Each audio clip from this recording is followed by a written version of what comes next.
দেশের পুঁজিবাজারে সপ্তাহের প্রথম কার্যদিবসে মূল্যসূচকের পতনের পর দ্বিতীয় কার্যদিবসে উত্থান ঘটেছে। সোমবার লেনদেন শেষে ঢাকা স্টক এক্সচেঞ্জে 420 কোটি 65 লাখ টাকার লেনদেন হয়েছে। গত কার্যদিবসে লেনদেনের পরিমাণ ছিল 374 কোটি 10 লাখ টাকা, অর্থাৎ লেনদেন বেড়েছে 46 কোটি 54 লাখ টাকা। লেনদেনে অংশ নেওয়া 401টি প্রতিষ্ঠানের মধ্যে শেয়ার দর বেড়েছে 166টি প্রতিষ্ঠানের, শেয়ার দর কমেছে 165টি প্রতিষ্ঠানের, 70টি প্রতিষ্ঠানের শেয়ার দর অপরিবর্তিত রয়েছে।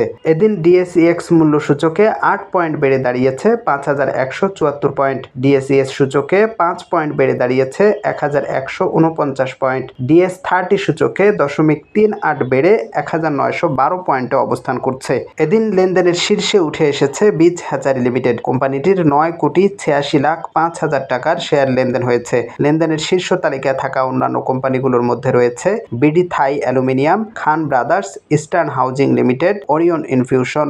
দেশের অপর পুঁজিবাজার চিটাগাং স্টক এক্সচেঞ্জেও মূল্যসূচকের উত্থান ঘটেছে। সার্বিক মূল্যসূচক সিএএসপিআই 1 পয়েন্ট বেড়ে দাঁড়িয়েছে 14,475 পয়েন্ট। সোমবারের লেনদেন শেষে 210টি প্রতিষ্ঠানের মধ্যে 83টি প্রতিষ্ঠানের শেয়ার দর বৃদ্ধি পেয়েছে, কমেছে 86টি প্রতিষ্ঠানের শেয়ার দর অপরিবর্তিত আছে 41টি প্রতিষ্ঠানের।